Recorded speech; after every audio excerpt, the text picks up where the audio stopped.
Okay. So this is work that we are doing within flagship project number 1, together with a colleague. But before I continue, I would like to acknowledge a few colleagues from CINIT and BISA and the members of the cooperative of Noordpoort-Bed, because without their help it would not be possible for us to do this work. Thanks a lot. Yeah? I would like to start off with some starting points, the approach we are using, and then I would like to elaborate on a concrete case study we encountered yesterday already. It's the business modeling around cooperative in Noordpoort-Bed.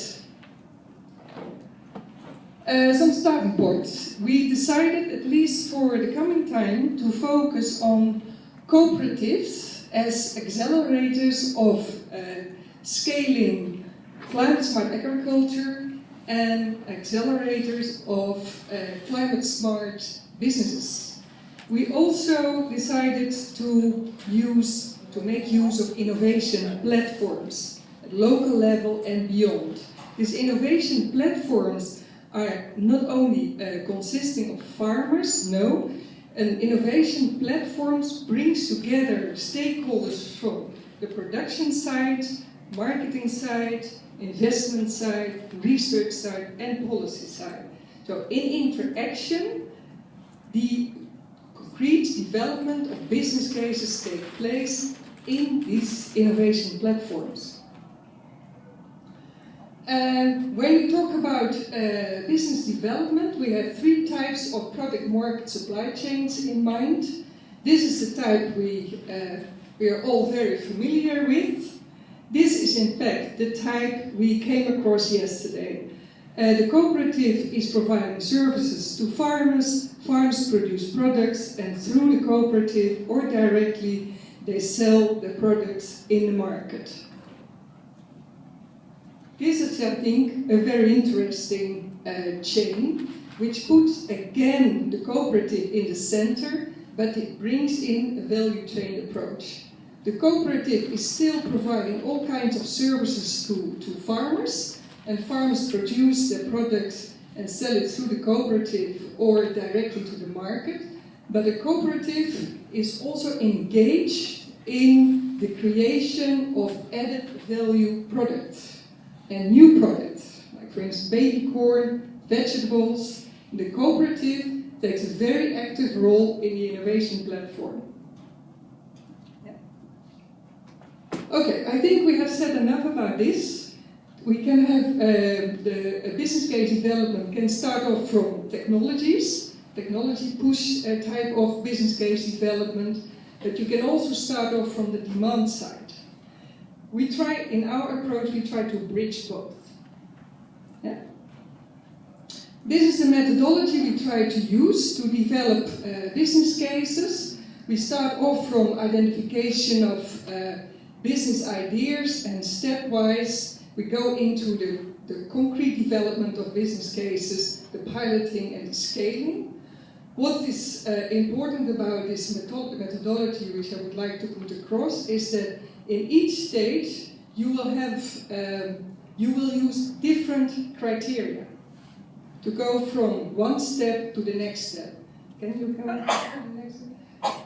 Okay. This is, for instance, a set of criteria we would like to use when we go from the step. You have a set of business ideas, and then you will select the potential business cases. We can see the type of criteria we would like to use: climate smartness, technical feasibility, institutional feasibility, risk, revenues, etc. You can use this kind of colors to have this discussion at the level of the innovation platform. Also, in these different steps, there will slightly be different type of people involved. You will see that in the beginning of the process, when you start identifying business ideas and potential business cases, you need a more innovative type of person. So the champions amongst the farmers, even amongst the scientists, you look for those scientists who are able to think out of the box. But the moment you start focusing more, zooming in, and making the business case more concrete, then let's say the down-to-earth people come into place.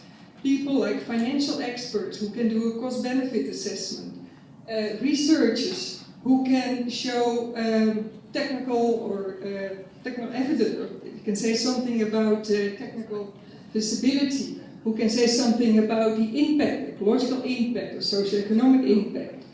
So, and the further you are, then the policymakers comes in, investors, banks, etc.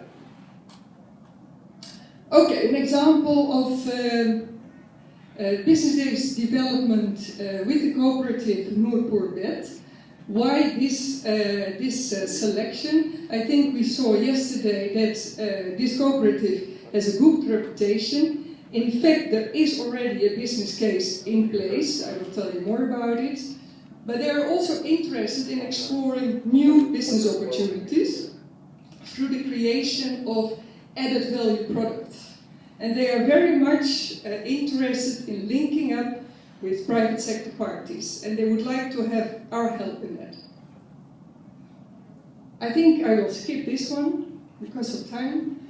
This is in fact the business case we came across yesterday. And what we are doing now, or what we should do now, is to put it on paper.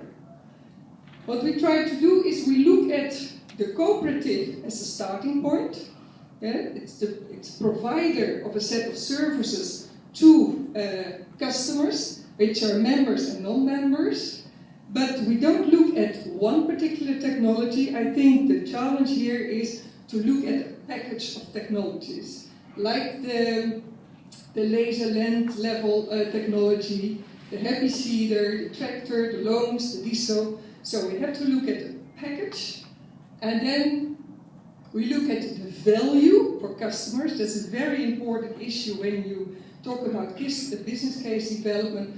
What are the value propositions for the customers? Well, you have heard yesterday a lot of them already: saving water, reduction use of diesel, less labor, financial benefits. We still have to check a bit these numbers and get them clear for the full package. Same counts for the cost involved for the cooperative, the revenues. They say themselves that it is a very beneficial service package they deliver, also beneficial for the cooperative itself. But we still have to find out what are the exact figures. In the business model, it's also important to identify partners, and it's important also to mention the key resources. I think this business case is very much driven by the government subsidies for the technologies and the subsidy on electricity. Okay, what we are going to do now is to write down, to develop a policy brief, in fact, because what we would like to use this business case also to communicate about climate smart agriculture to the government. It is in fact a scaling up activity, what we are planning to do. There are a number of profits for the government, and I would like to stress this one, that we hope to use this business model also to create better insight at the level of the policymakers on the role of the subsidy and their support strategies. This is a future outlook. I hope that in the next few months we can try, in the discussion, we can try to bring in this value chain perspective and to discuss with the cooperative what are, from the demand side, what are interesting business ideas to further explore.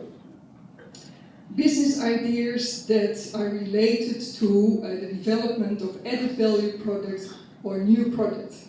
And with whom should they try to link up with? Who should be together, working together in the form of an innovation platform? Okay, well, they identified a number of questions for us.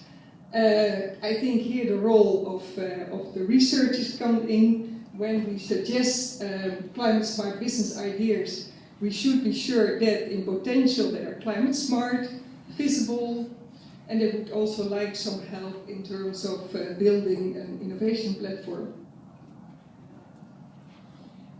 Let's go to the last slide. Issues for discussion. I think the last one is the most important one.